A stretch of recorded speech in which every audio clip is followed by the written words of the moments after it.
أعوذ بالله من الشيطان الرجيم بسم الله الرحمن الرحيم 19. Sure Meryem Mekke'de nazil boğan 98 ayet.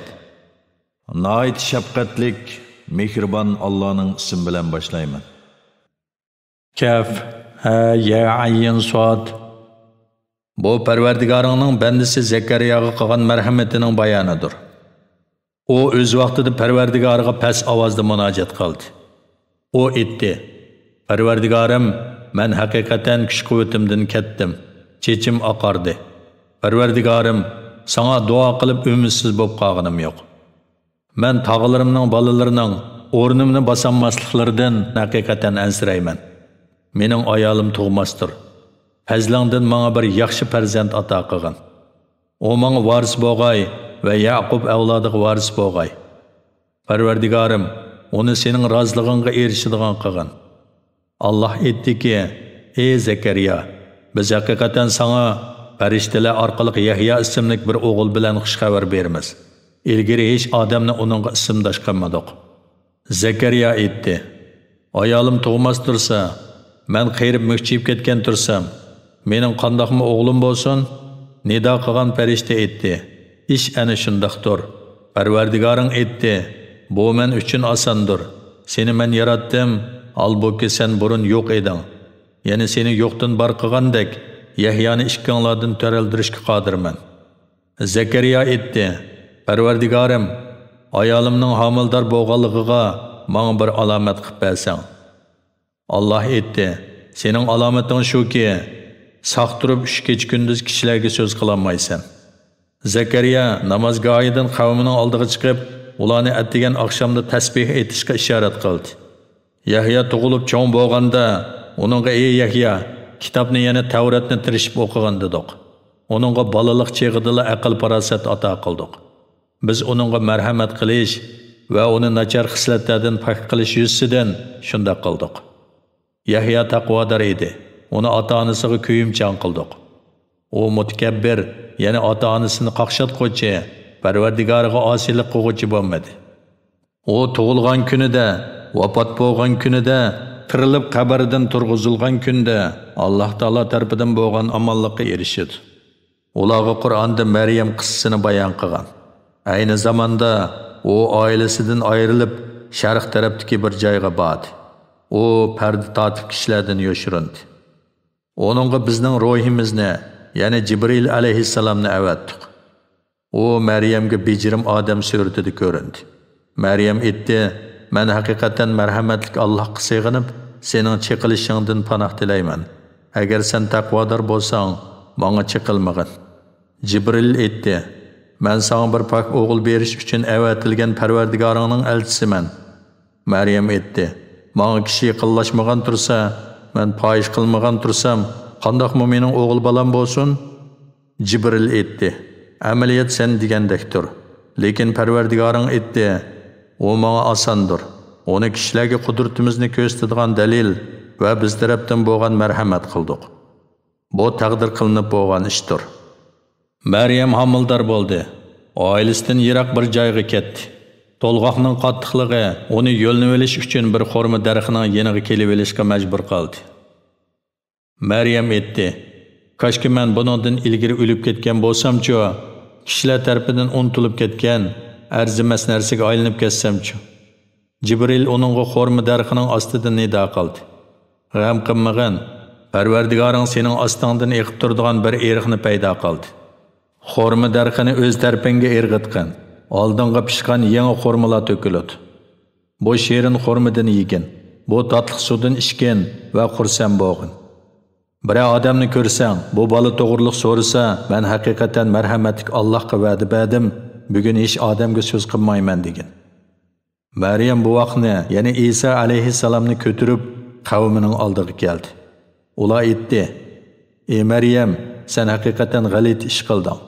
Ey Harunning hamshirisi, sening otang yomon odam emas edi. Onangmi yo'ldan chiqqan xotin emas edi." Maryam bu vaqtni ko'rsatdi. Ular beshikdagi bu vaqtga qandoq so'zlaymiz dedi. Bu vaqt aytdi: "Men haqiqatan Allohning bandasiman. Menga kitobni berdi, ya'ni Injilni berdi va meni payg'ambar qildi, ya'ni qiladi. Qayerda bo'lay, meni barakatli qildi.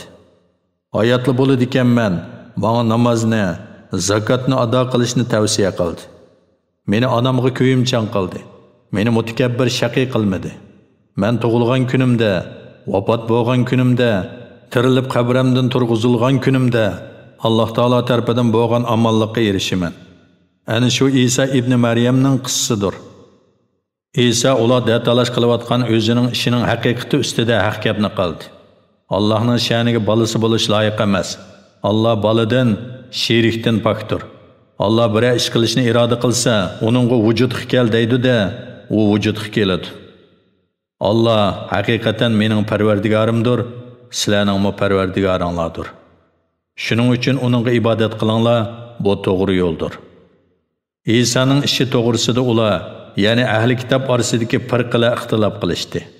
Buyuk kun, ya'ni qiyomat kuni kelgan chaqda kofirlarga voy. Ular bizning dargohimizga kelgan kunda, ya'ni qiyomat kunida quloqlari toza anglaydigan, ko'zlari toza ko'radigan bo'ladi. Lekin zolimlar bugun, ya'ni bu dunyoda ro'shan gumrohlikdadir. Ularni yana xaloyiqni hasrat kuni, ya'ni qiyomat kunidan ogohlantirgan. O chaqda hamma ish bir taraf qilingan bo'ladi. Albuki ular g'aflatdadir, qiyomatni inkor qilmoqdadir. Zaminga va zamin ustidagi barchaga cho'qim biz varislik qilamiz. Ular hisob berish uchun bizning dargohimizga qaytariladi. Ey Muhammad, kitobda, ya'ni Qur'onda İbrahim qissasini bayon qilgan. O haqiqatan to'liq rostchil payg'ambar edi. O'z vaqtida İbrahim otasiga aytdi: "Ey ota, nemishqa anglamaydigan, ko'rmaydigan va sana hech narsaga esqatmaydigan narsalarga cho'qinasan? Ey ota, menga sen bilmaydigan bilimlar nozil bo'ldi. Menga ergashgin, seni to'g'ri yo'lga boshlayman. Ey ota, shaytonga cho'qinmagin. Shayton marhamatlik Allohga haqiqatan osiylik qildi. Ey ota, sening marhamatlik Allohning azobiga qilishingdan, shaytonning hamrohiga aylanib qilishingdan qo'rqaman." O yana ozar etdi: "Ey İbrahim, sen mening ilohlarimdan yuz o'rmoqchimisan? Agar sen bunda qilishdan yonmasang, cho'qim seni tashkisa qilib o'ldiraman. Uzoq zaman mendan yiroq turgin." İbrahim aytdi: "Sana omonlik bo'lsin. Parvardigorimdan sana mag'firat tilayman. Alloh menga haqiqatan mehribondir. Sizlardan va sizlar Allohni qo'yib cho'qinayotgan narsalardan yiroq bo'laman. Parvardigorimga ibodat qilaman. Parvardigorimning ibodatidan mahrum bo'lib qolmaslikni umid qilaman. U ulardan, ya'ni ularning Allohni qo'yib cho'qinayotgan narsalardan yiroqlashdi. Uningga biz Ishoq va Yaqubni ato qildik. O ikkisining har birisini payg'ambar qildik. Ularga bizning rahmatimizni ato qildik. Ularning nomini baland va yuqori qildik. Kitobda, ya'ni Qur'onda Musa qissasini bayon qilgan. Shubhisizki, u Alloh ibodatiga xos qilgan hem Resul, ya'ni elchi, hem payg'ambar edi. Onunga biz to'rteg'ining o'ng tarafidan nido qildik. Onu biz munojat uchun dargohimizga yaqinlashtirdik. Onunga biz marhamat qilib, qeyrindishi Harunni payg'ambar qilib berdik. Ey Muhammad, kitobda, ya'ni Qur'onda Ismoilning qissasini bayon qilgan. O haqiqatan va'dasida rostchil, hem Resul, hem payg'ambar edi. O oilasidagilarni namoz o'qishga, zakat berishga buyurdi. Parvardigorning dargohida uning roziligiga erishgan edi. Kitobda, ya'ni Qur'onda İdris qissasini bayon qilgan. O haqiqatan rostchil payg'ambar edi. Uni biz yuqori o'ringa ko'tardik. Allohning ne'matiga erishgan ana shu payg'ambarlar Odam alayhisalomning nasldindir. Biz Nuh bilan birga kemiga solganlarning nasldindir. İbrahimning nasldindir. İsroil, ya'ni Yaqub alayhisalomning nasldindir. Biz iymonga hidoyat qilgan, payg'ambarlik tanlaganlardandir. Ularga marhamatlik Allohning oyatlari tilovat qilingan chaqda sajda qilgan va yig'lagan holda zaminga yiqiladi. Ular ketgandan keyin ularning o'rnini bosgan o'rinbosarlar namozni talabga loyiq ado qilmadi. Nafs xohishlariga ergashdi. Ular qiyomatda gumrohlikning jazosini tortadi. Tavba qilgan, iymon etgan va yaxshi amallarni qilganlar buningdan mustasno. Ana shularlar jannatga kiradi. Ularning amallarining savobidan hech narsa kamaytirilmaydi. O doimiy turalg'i bo'lgan, marhamatlik Allah bandalarga va'da qilgan, ular ko'may turib ishongan jannatlardir. Allah'ның cennet bilan qilgan va'dasi cho'qim ishga oshadi. Ular jannatni behuda so'z anglamaydi. Faqat farishtalarning ularga bergan salomini anglaydi.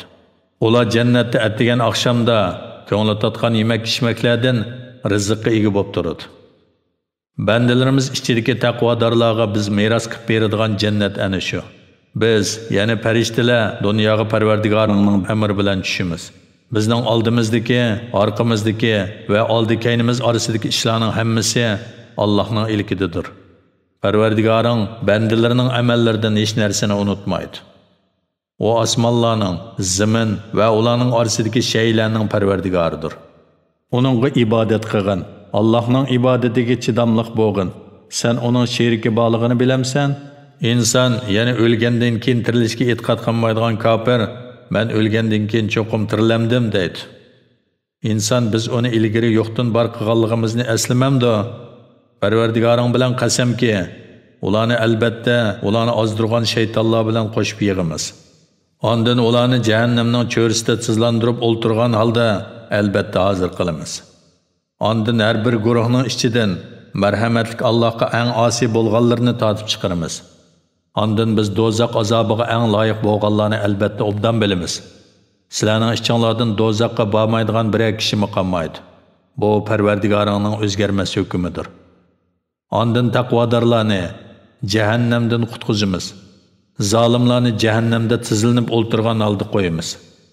Ularga bizning ro'shan oyatlarimiz tilovat qilingan chaqda kofirlar mu'minlarga ikki guruhdan qaysisining o'rni yaxshi, so'rini go'zal dedi.